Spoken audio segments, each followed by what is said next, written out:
La calle Corrientes tiene esas cosas. ¿Sabes que recién viniendo para acá me lo crucé a Nito Artaza? Mire usted, todavía sigue siendo la calle que nunca duerme. A Y pesar con de Nito todo. Artaza, ¿no? Poblándola. A pesar de todo, de que van cerrando librerías, que ya no es lo que uno recuerda de chico, ni que hablar de los 70. Mi vieja mula ya no es lo que Claro. era, pero sigue todavía ahí. Sobre todo los negocios que están abiertos tratan de, ¿no?, sostener el consumo de alguna forma. Tenemos librerías donde hay todavía pagos en cuotas sin intereses. En fin, Corrientes resiste. Sí, lo que sí seguía viendo, la librería, viste que a veces es medio más chica, pero menos... Cuando no desaparece, sí. Exactamente. Pero los teatros sí, siguen firmes Sí. al pie del cañón. Sí. Y ahí es donde lo vi al señor Nito Artaza, me miró, me saludó, le di la mano y dije, ¿y qué opina de todo esto? Y no sé, estoy esperando que el Poeta y el Diván me dé su opinión sobre esto que ha marcado las últimas semanas. Bien. Y que ha sido un gran éxito en el cine. Vamos a tratar de complacer a Nito, pero a propósito de eso, y usted que es un libro de historia en materia de militancia, si no recuerdo mal, el Partido Obrero no había sacado una polémica tapa Contratapa, creo que era. sobre Nito Artaza piquetero. Sí, porque él había, ¿se acuerda usted que había sido medio líder de los ahorristas? Claro. En La famosa rebelión de los ahorristas después del correo. De hecho, entre octubre y diciembre, la figura más importante que cuestionaba a los estertores del gobierno de la Rúa era Nito Artaza, incluso siendo del mismo partido, ¿no? Esta suerte de radical díscolo, como claro, se presenta. Creo que el año siguiente o ese año había sido electo senador o el año Sí, dos sé que años. estuvo en la banca, pero bueno, en la banca del Congreso, quiero decir. Bueno, pero él está preocupado. Él, así como estuvo en el 2001, fin del 2001, preocupado por sus ahorros y los ahorristas que a partir del corralito, él está preocupado también sobre la polémica en torno a Homo Argentum. Bueno. Y usted la ha visto, por lo que... Yo hago cosas por este programa. Nadie me puede cuestionar eso, usted sabe. Después puede estar más o menos de acuerdo conmigo, pero que hago cosas por este programa, las hago. Y efectivamente, Javier... Se comió eso, se fue. Bueno, pero vamos. Yo lo dije un poco irónicamente, o como si me hubiera sacrificado, pero en realidad le digo, mire, no es para tanto. Yo entiendo que hay mucha gente que se puede enojar por esto, pero... En primer lugar, vamos a remarcar un hecho indiscutible. Llevamos ya un poco más de 2 semanas, un poco más, no sé cuánto tiene ya de estreno, superó el 1,5 millones de espectadores. Bien. ¿Sí? Se calcula 2 millones, o se proyecta que va a llegar a esa cifra, y ya tendría, lo digo en condicional porque después hay que ver si se cumple, tendría fecha de estreno para plataformas, Javier, recién a finales de diciembre. O sea, ¿pero por qué esto? Porque están especulando que realmente puede seguir creciendo todavía la película de Franchella, de los directores Connie Duprez, que ya en otro momento, y eso quizás ustedes puedan señalar algo. Duprez. Suena a árbol. Qué horrible cuando hablamos mal de estos términos. Connie Duprez, no, bueno, usted después va a señalar algo seguramente sobre los antecedentes de estos directores, pero yo te diría, Javier, en serio, tenemos problemas. ¿No es para tanto? Tenemos problemas importantes en la Argentina, en la cultura. Ahora, claro, es contradictorio, porque van a decir, bueno, si no fuera tan importante, ¿por qué le dedican ustedes una columna? En principio, ahora vos ya me diste la justificación porque Nito Artaza lo pidió. Bueno, está bien. En principio y nosotros somos solidarios con Nito y respondemos. Y después, Javier, porque justamente queremos desmitificar algunas cuestiones, ¿no? Independientemente de la relevancia en lo personal que le podamos dar, queremos desmitificar algunas cuestiones. En primer lugar, yo te digo así, de conjunto, lo que menos importa esto, pero yo por momentos me reí, ¿sí? Son 16 historias, 16 cortos, ¿no? Donde, te digo, hay algunos que duran 1 minuto y otros que duran un poco más, pero hay algún que otro corto que duran muy poquito.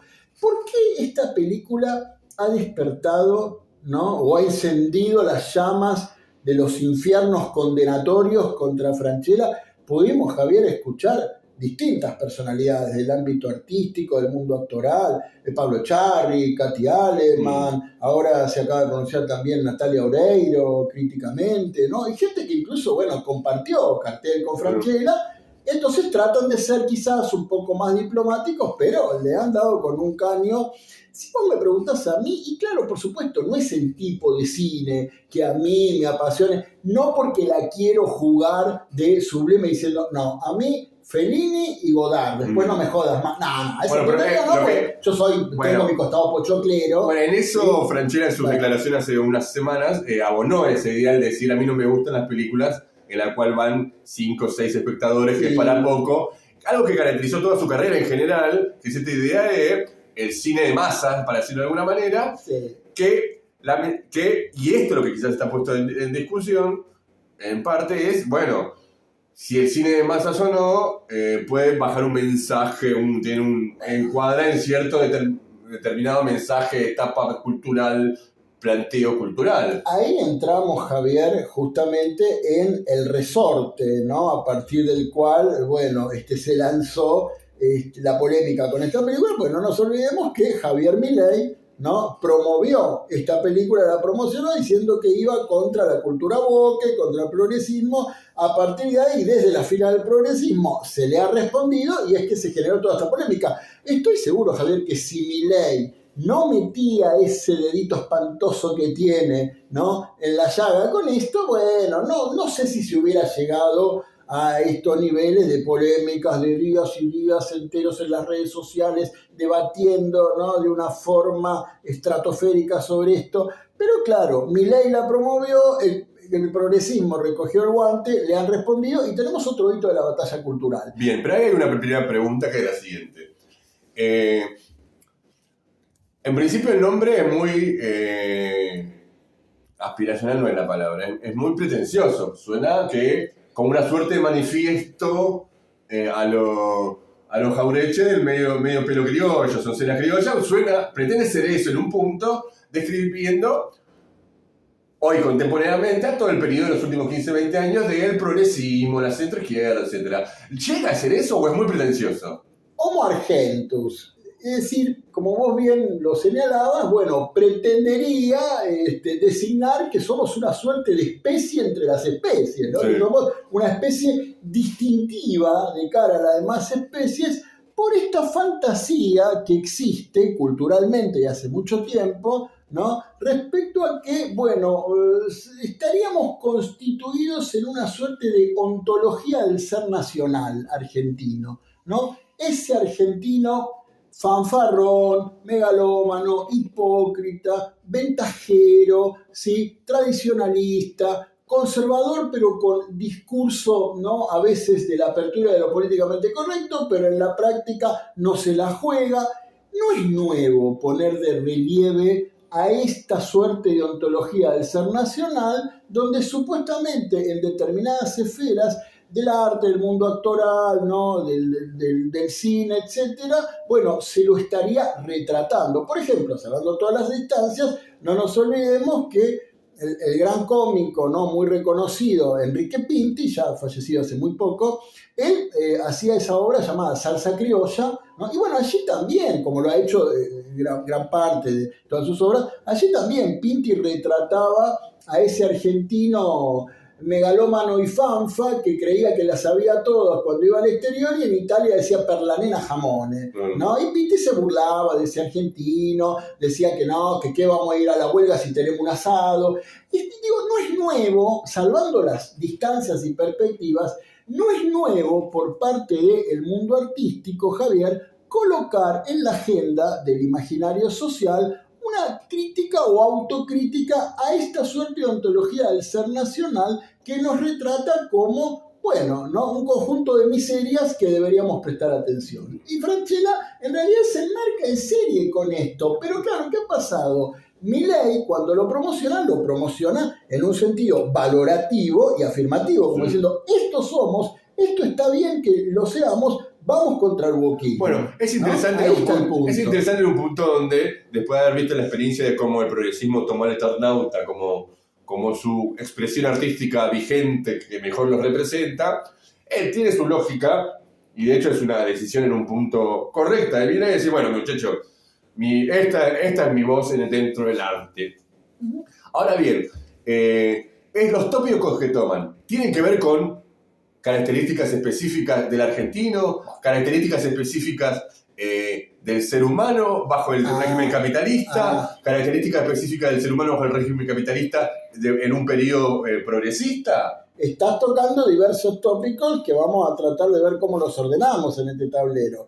En principio, y acá con lo que tomás, nos estamos adentrando en el corazón del problema y tratando entonces de compartir nuestra reflexión en el poeta del diván sobre lo que realmente yo por lo menos, y vos después podrás decir otro tanto, ¿no? Transmito sobre Francella y Homo Argentus. En realidad no, Javier, y ese es el problema. No, lo que nosotros podemos ver a lo largo de las 16 historias, los cortos que se compilan en esta película, no es un argentino per se, no es una ontología de un ser nacional, ¿no? Fijo, solamente made in Argentina.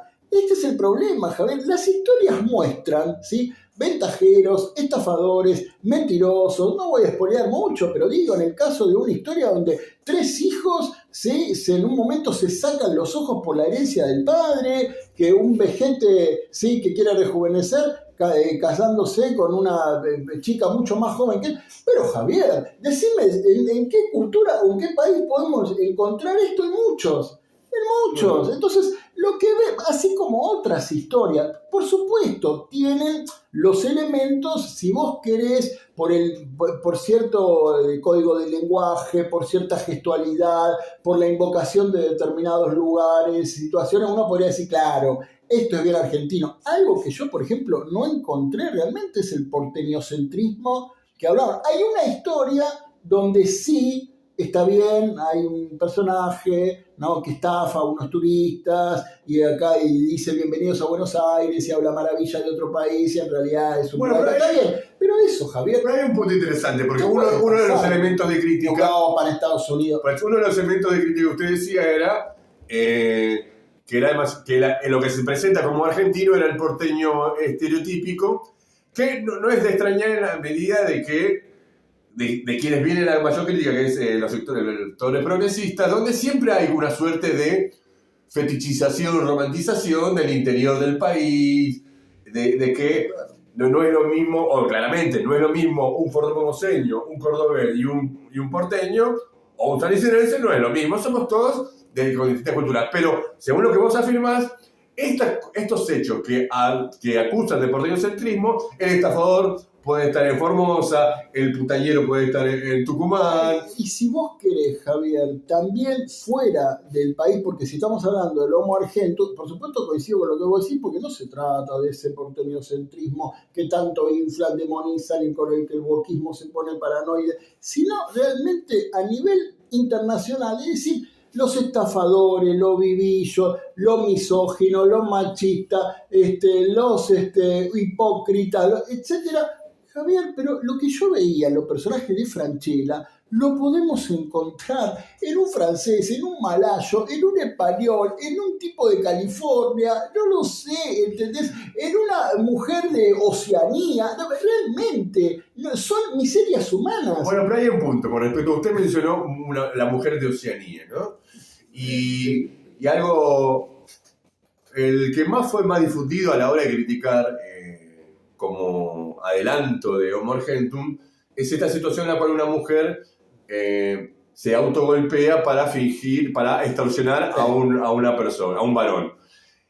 Se nota en la película lo que se puede llamar cierta misoginia específica, o entra parte... Es un millonario, lamento spoiler, pero acá el amigo me dio el pie y bueno, lamento spoiler, es un millonario que fantasea paranoicamente con el temor de que esa chica en el ascensor le haga ni siquiera fue real. Una fantasía de un millonario por el temor de, obviamente, la probabilidad de falsas denuncias. Pero entonces artísticamente es excepcional. Bueno, eso yo no me atrevería tanto porque usted quiere que nos cancele.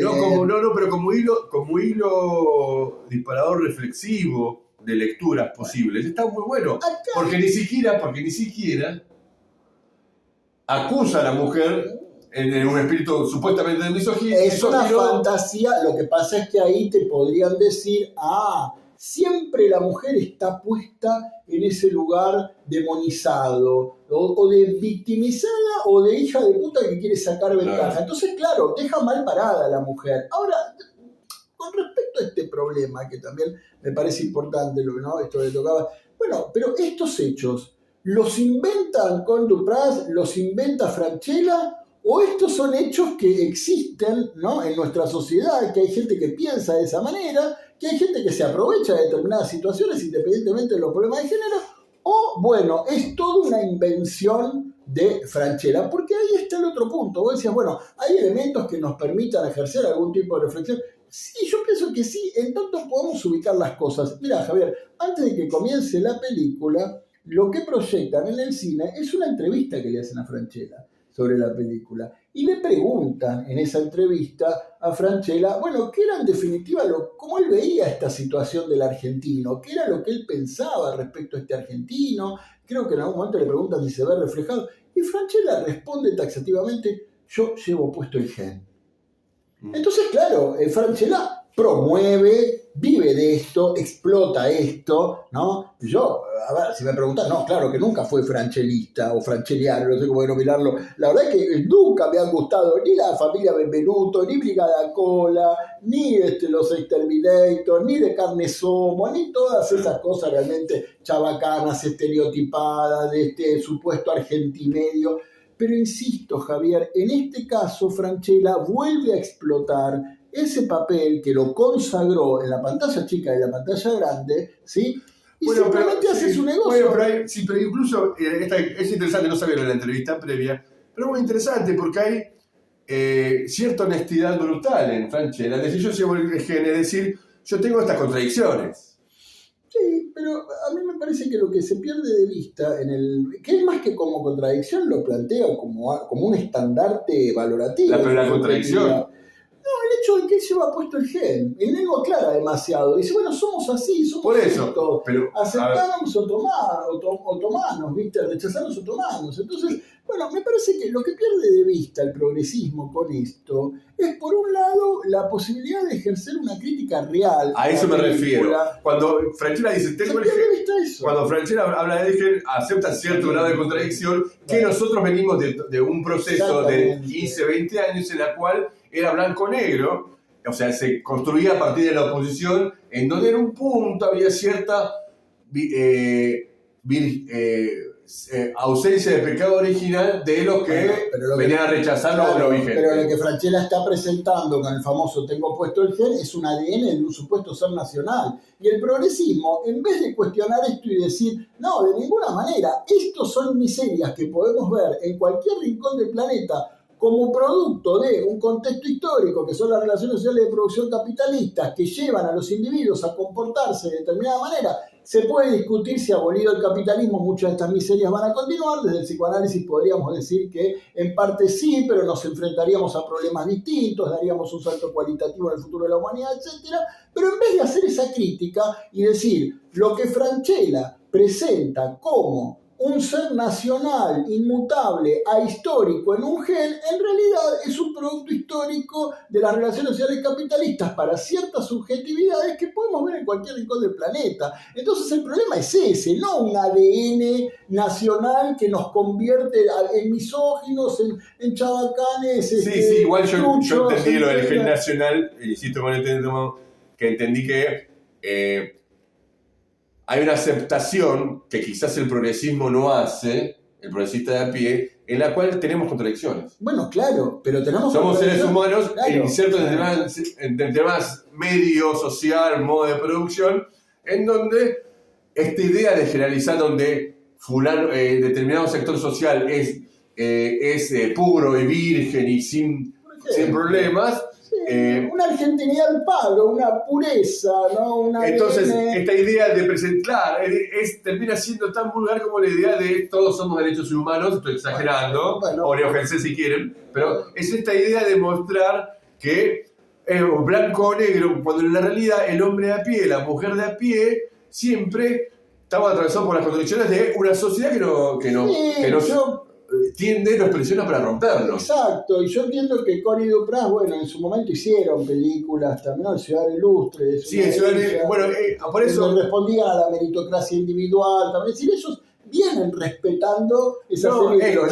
Claramente, y en esto, para meter dos frutillitas y que permite quizás escribir un poquito más artísticamente los contenidos que tiene Connie Dupraz, el Ciudadano Ilustre es justamente una crítica brutal al escritor como tal, no del mainstream, o sea, de él que hace todo el camino correcto dentro de las editoriales y escribe lo que quiere en las editoriales, entre comillas, pero también busca darle la vuelta en cuanto a que cuando uno se aleja de la vida cotidiana como fuente creativa, es decir, de la comprensión de la realidad o una acercamiento a la comprensión de la realidad, hay una crítica furibunda. En esto el Ciudadano Ilustre tiene esta doble característica. Juega con la crítica, lo que el mismo progresismo critica, que es el mainstream, el mundo editorial, y también hace una suerte de crítica al que hace un fetiche del autogestivo. O sea que retrata ambas problemas, ambos polos antagónicos en una síntesis. Sí, pero sí son más agudos a la hora de, en su miniserie que también estuvo en Netflix, de Bellas Artes. Ahí son mucho más agudos y un poquito más inclinados al horror woke, para decirlo de alguna manera, en donde hay una escena muy conocida en la cual tienen que elegir el director de un museo y quedan 3 finalistas. Queda el personaje de Oscar Martínez, en la cual es un hombre con sus estudios, su carrera, con toda esta idea de lo políticamente correcto, y tiene después a 2 mujeres, a una negra que estudia estudios africanos, no sé cuánto, bla, bla, bla, bla, y a una, no sé si es lesbiana, pero progre también. Que cuestiona toda esta cuestión de el arte de masas. Y en un momento Oscar Martínez dice, sí, la verdad que yo creo que tiene que elegir. ¿Por qué? Le pregunto, ¿por qué tenemos que elegir usted? Como en el simposio, no sé cómo se llama, la entrevista final. Sí. No, decía, también no me tienen que elegir. Tienen que elegir alguna de ellas dos. ¿Por qué? Porque yo soy políticamente correcto hoy día. Es decir, mostrando que... Y esto es interesante, porque es una crítica a lo que nosotros dijimos en algún programa pasado, lo recomiendo, el antiintelectualismo, en la cual... El antiintelectualismo de estos tiempos. Sí, ¿no? Claro, en nombre de criticar lo vigente se derriba todo lo construido. Yo creo que el progresismo se perdió otra oportunidad, en todo caso, de poder hacer un mejor papel a la hora de, lograr prevalecer con otra mirada de la realidad, mucho más profunda que en todo caso la está ofreciendo usted dice como Argentus, en el sentido de que han entrado en el juego, han entrado en la agenda de Milei, han entrado en la agenda, ¿no?, de este franchelismo que se sigue cagando de risa, está proyectando 2 millones de espectadores, hace que nosotros estemos filmando acá, para responderle a Anito, por supuesto, para responder a Anito Artaza, y la vida sigue, Javier. Es decir, y el progresismo ha quedado en esta batalla, en esta escaramuza de la batalla electoral, ha ganado también el lapsus cultural. Podríamos cerrar con este lapsus como en una sesión de psicoanálisis. En esta escaramuza de la batalla cultural ha ganado Milei, dice usted. Yo lo que digo es que el progresismo se perdió una oportunidad, ¿sí?, o de quedarse callado o decir algo mejor. Porque la verdad es que la crítica me parece absolutamente inconsistente, no tiene correlato en la trama argumentativa y además, de nuevo, planteamos que en todo caso la crítica que corresponde hacerle a eso no se puede convertir el producto histórico de la subjetividad, ¿no?, como efecto de a dónde te llevan las relaciones sociales capitalistas, a dónde te lleva el individualismo, la peor de las meritocracias, porque no podría decir yo que alguien crezca y todo, no me opongo, pero esa meritocracia que viene a reemplazar a la lucha colectiva, todo eso, sí, ¿qué perspectiva superadora planteamos de todo eso? Cuestionar el orden social que lo produce, ¿no?, que es el capitalismo. Aportá 1.000 pesitos a canal.poeta.divan y participá del sorteo de Revolución y Foquismo de Guillermo Lora. Chau, chau, chau.